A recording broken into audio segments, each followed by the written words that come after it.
윤석열 대통령이 취임 후 영국과 미국, 캐나다를 거치는 두 번째 해외 순방을 진행 중입니다. 특히 한미 정상회담에 거는 기대가 상당히 크죠. 인플레이션 감축법과 한미 통화 사업 등 논의할 난제가 산적해 있습니다. 자세한 이야기 나눠보겠습니다.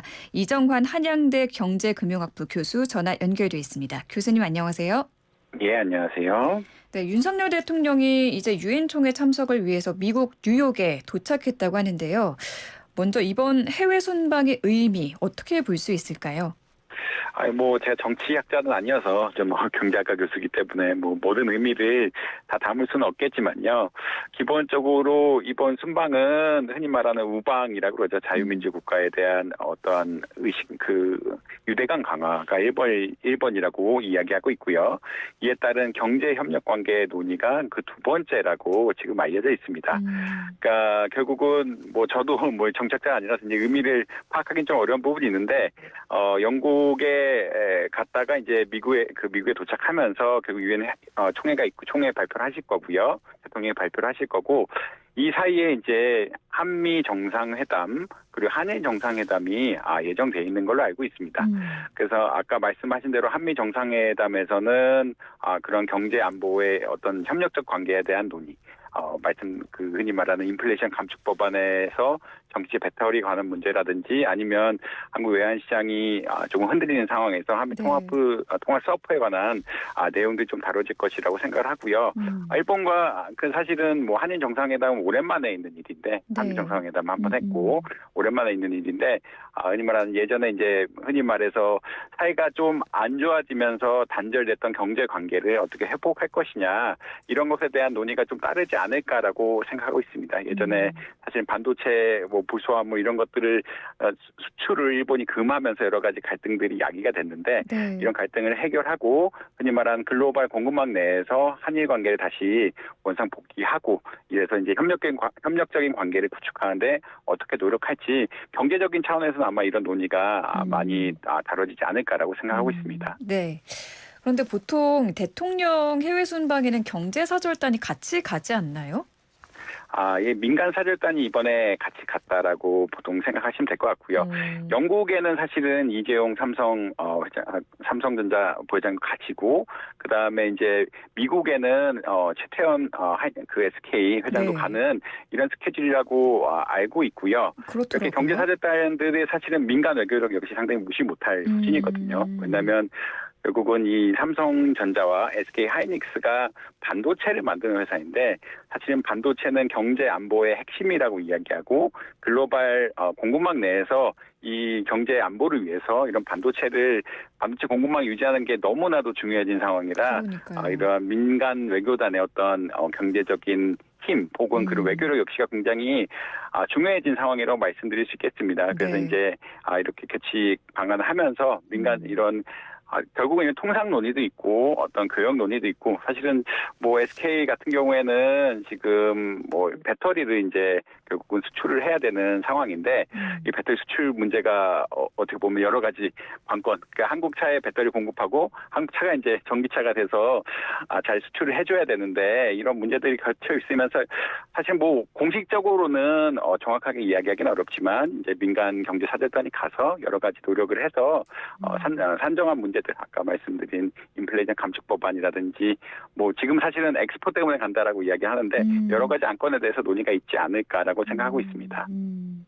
네, 부산 엑스포 유치 활동이 공식적으로는 이 방미 목적으로 알려져 있긴 하지만, 대통령의 이번 경제적인 외교에 있어서 측면에서 좀 이렇게 도움을 주지 않을까, 이런 예상이 나오고 있는 상황인 것 같습니다. 지금 가장 급한 거는 인플레이션 감축법 같아요. 한미 정상회담에서 이야기가 오갈 것이다, 이런 전망이 나오고 있는데, 미국이 이미 이 법안에 행정명령에 사인을 했잖아요. 이거를 뒤집을 가능성이 있을까요? 사실은 희박하다고 봐야겠죠. 이 인플레이션 감축 법안 자체가 굉장히 히스토리가 오래된 법안이고요. 히스토리가 오래됐다는 얘기는 흔히 말하는 민주당과 공화당 사이에 사인하는 것, 이걸 흔히 말하는 그 법안의 안건들을 사인하는 데 대해서 상당히 시간이 많이 걸렸다라는 그런 과정으로 볼 수 있겠고, 네. 결국은 산통을 거쳐서 이제 이름도 바뀌면서 인플레이션 감축 법안이라는 법안으로 이제 입안이 된 건데요. 네.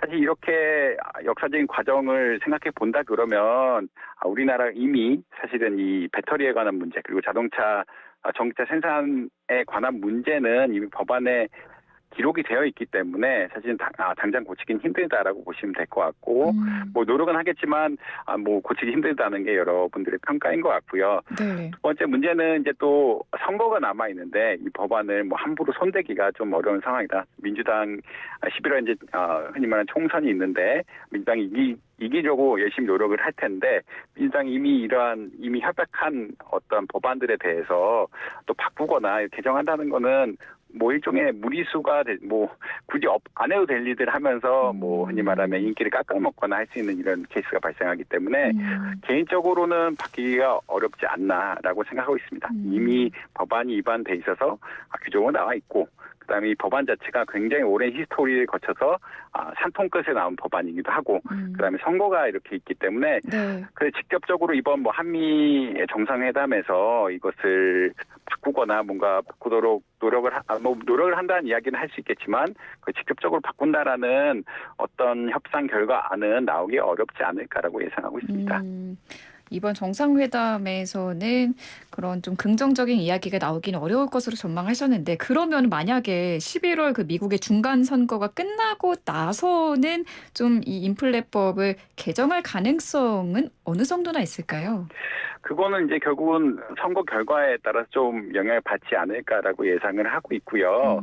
그리고 민주당이나 공화당이나 어떻게 보면은 이 인플레이션 감축법에 대한 생각이 좀 다를 수가 있고, 어떻게 보면 국제 무역을 조금 더 활성화하자는 측면에서는 뭐 공화당이 그런 입장이라 그러면 이런 감축법안에 대해서 조금 어떻게 보면은 바꿀 수도 있는데, 네. 근데 이제 일단 말씀드린 것처럼 이게 협상안이 그러니까 굉장히 산고 끝에 통과된 법안이기도 하고, 그다음에 이제 지금 미중 갈등 관계가 상당히 문제가 많이 됐죠. 미중 네네. 갈등 관계가 상당히 문제가 많이 되고, 그 코로나19를 거치면서 교역망, 그러니까 국제 교역망 단절이라는 이런 상황을 겪은 후에 미국이 상당히 느낀 거라고 많이 평가하는 것들은 모든 공장들을 안으로 끌어들여야 된다라는 온쇼링의 그런 인센티브가 굉장히 커졌다라고 말하고 있거든요. 네. 결국은 언제라도, 사실 1990년대부터는 어디서나 물건을 싼 데서 생산하고 그걸 교역하면 된다고 생각했는데, 특히 금융위기도 한번 문제가 됐고, 이제 코로나19 상황을 겪으면서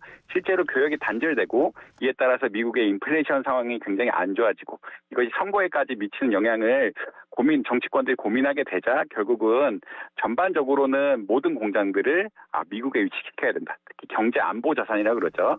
이제 향후에는 환경 문제 때문에 전기차가 네. 모든 차의 대세가 될 텐데, 이 환경 문제를 고려한다라고 이야기하면은 결국은 전기차 역시 미국에서 만들어야 되고, 배터리 역시 만들어야 되고, 반도체 역시 만들어야 되고, 이러한 전반적인 상황에서 결국 약간 부정적인 견해를 가진 학자들 혹은 전문가들이 조금 많다라고 보시면 될 것 같습니다. 결국 기조가 미국 안에서 모든 걸 생산하고, 중요 경제 자원들은 네. 이걸 유지하고, 투자를 유치하는 게 법안의 목적이고, 이게 향후 환경 문제 대응이라든지 인플레이션 대응, 그리고 교역망 단절과 중국과의 경쟁 관계에서 우위를 가진데 모두 긍정적이라고 생각하기 때문에 법안을 쉽게 바꾸기는 어렵지 않을까라고 생각하고 있습니다. 미국이 말씀하신 것처럼 자국 안에서 생산을 강화하는 모습이 지금 뭐 반도체, 전기차, 배터리뿐만 아니라 최근에는 바이오까지 손을 뻗었잖아요. 예, 예. 이런 미국의 움직임에 우리나라는 어떻게 대응을 하면 좋을까요? 좀 어려운 질문입니다만. 이게 어려운 질문이긴 한데, 네. 이제 결국은 한국도 약간 줄을 서야 될 때가 왔다라고도 평가하기도 합니다. 네. 지금은 2008년 사실은 2000년대 초부터 한국은 어떻게 보면 경제 성장을 견인한 게 중국과의 교역이었거든요. 중국이 세계 공장이 되고, 한국은 그 세계 공장에 중간재를 공급해주면서 수익을 굉장히 많이 누리는 구조였는데, 네. 이제 그게 세계 공장 유지됐던 것은 교역망 자체가 그러니까 쪼개지지 않았고, 잘 글로벌 교역망이 유지가 됐기 때문에 전 세계적으로 봤을 때 이제 물건이 싼 데서 개발이 되고 생산이 되고 이런 것들이 그러니까 상당히 로직적으로는 맞았는데 이제 그러한 예전의 패러다임이라고 이야기하죠. 물건은 값싼 데서 생산해야 된다는 패러다임이 깨지게 되고 네. 그렇다는 얘기는 중국 중심의 교역망, 미국 중심의 교역망 이런 것도 조금 갈라질 수가 있고요.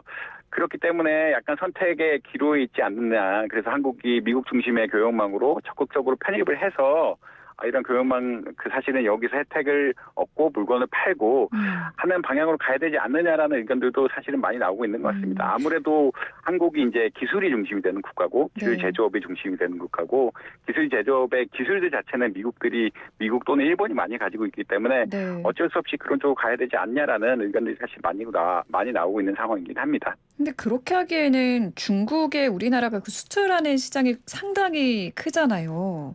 중국도 외면하기는 좀 어려운 상황이 아닐까요? 우리나라 입장에서는? 사실 근데 이제 어떤 물건을 파느냐가 문제가 많이 될 텐데 이제 중국에 파는 물건들이 그래서 이제 사실 이제 많은 전문가들 예측하기에는 소비재가 이제 중국에 팔리기는 어려울 수도 있다라고 보고 있고요. 소비재가 왜 팔리기 어렵냐면 아무래도 한국이 그러니까 미국과 중국의 교역망 중에 이제 미국 쪽으로 조금 어쩔 수 없이 가게 된다 그러면 중국들은 그때 사드처럼 뭐 소비재에 대해서는 일정 부분 페널티를 줄 가능성이 높다. 그리고 중국 내에 어떤 애국심을 고취하고자 이제 소비재를 쓰는 것을 막는 그런 경향이 있을 수 있다라고 생각을 하고 있고 대신에 이제 반도체나 핵심적인 기술이 높은 한국의 기술이 높은 것들은 아무래도 아직까지 중국이 생산이 못하니까 그런 차원에서 수출 금지는 안 할 것이다라고 생각은 하고 있긴 합니다. 그래서 반도체 수출이 문제가 될 것 같지는 않고 그렇지만 이제 소비재 같은 부분은 굉장히 큰 타격을 입고 그래서 수출에 대한 피해를 받을 수밖에 없는데 근데 이제 이게 뭐 양쪽에 다 걸칠 수는 없는 문제가 되고 선택의 문제가 된다 그러면 결국은 우리가 만들 수 있는 원천 기술을 가지고 있는 아마 미국 교역망에 가야 되지 않느냐라는 의견들이 조금은 더 많은 것이 사실입니다. 결국 물건 생산할 때는 기술이 중요한데 판매처도 중요하지만 이제 기술 자체가 미국 의존도가 높기 때문에 혹은 일본 선진국 의존도가 높기 때문에 그렇게 가야 되지 않느냐라고 전문가들이 조금 평가하고 있는 것이 사실이라고 말씀드릴 수 있겠습니다. 그러니까 우리는 그 사드 보복의 트라우마가 있기 때문에 이 중국의 심기를 거스르지 않으면서 이 미국 중심의 교역망에 들어가야 하는 그런 상황인 것 같다라고 이해를 하면 될 것 같습니다. 지금 킹달러로 인한 불안도 상당히 심각하잖아요. 당장 한미 정상회담에서 통화 스와프 언급이 될까요? 사실 제가 오늘 부정적인 얘기만 해서 좀 그렇긴 한데 통화 스와프도 흔히 말해서 이게 언급될 가능성은 그리 크지 않다라고 보시는 게 맞을 것 같고요. 왜냐하면 그러니까 일단은 미국은 통화 사업을 할 인센티브가 전혀 없습니다. 미국은 이미 지금 상황에서 달러가 강해지고 있는 상황이기도 하고 두 번째로는 일본, 유로화 이런 전 세계 파운드화 이렇게 전 세계 강한 6개국 통화하고는 이미 무제한 통화 사업을 해놨기 때문에 미국이 통화 사업을 우리나라랑 꼭 해야 될 인센티브는 사실 전혀 없고요. 그 말은 반대로 얘기해서 한국이 지금 사정이 안 좋아서 어떻게 보자면 미국에 통화 사업을 좀 해달라고 요청해야 되는 상황이긴 하거든요. 근데 이제 지금 환율의 문제가 많이 발생을 했는데 이게 자본 유출입이 급격하게 변해서 환율이 바뀐 거냐라고 생각하기보다는 이게 흔히 말해서 금리 차이라고 이야기하죠. 금리 차이가 미국이 흔히 말해서 기준금리 굉장히 높이면서 인플레이션 잡으려고 하고요. 근데 미국은 경제 사정이 나쁘지 않기 때문에 이렇게 적극적으로 금리를 올려도 상관없지만 다른 여타 나라들은 경제 사정이 좋지 않기 때문에 금리 적절 못 따라가거나 아니면 중국처럼 오히려 금리를 내리는 상황들이 이렇게 발생하게 되는데 이렇게 금리 차이가 벌어지게 되면은 아무래도 투자 자산으로서 가치가 높은 달러화의 수요가 늘어가게 되고 이렇게 수요가 늘면서 환율이 조금 올라가게 된 상황이긴 하거든요. 그래서 이에 따라서 자금이 급격하게 빠지면 흔히 말해서 금리 격차에 따라서 흔히 말하는 외화 유동성의 위기라는 게 발생을 하게 되고요. 근데 이제 지금 같은 경우에는 아직 외화 유동성의 위기가 발생하지 않는 상황이기 때문에 환율이 올라가고 있긴 하지만 자본 유출입이 실제 빠지지 않고 외화 유출입 유동성 위기가 발생하지 않으면서 국가 신인도에 문제가 없는 상황에서 통화 수합을 미국이 적극적으로 해줄 그런 유인은 그렇게 많지는 않는 것 같다라고 보시면 될 것 같습니다. 요약드리자면 이제 환율 자체의 문제가 되지만 환율로 인한 자본 유출이 심화되면서 우리나라에서 급격하게 외화가 빠지고 국가 친인도에 문제가 되는 상황에서 아마 통화 수합이 들어갈 가능성이 높은데 그렇지 현재 상황은 그런 건전성 차원에서 문제가 그렇게 크지 쉽지 않은 상황이라 통화수합에 대한 게 뭐 긍정적으로 바라보긴 조금 언급이 나오기가 긍정적으로 바라보긴 조금 어려운 상황이 아닌가라고 생각하고 있습니다. 근데 그 외화 보유액이 많이 줄어든 상태에서 뒤늦게 이 현미 스와프를 하는 게 아니라 좀 선제적으로 우리 당국 외환 당국이 대응을 해야 된다라는 목소리도 나오고 있거든요.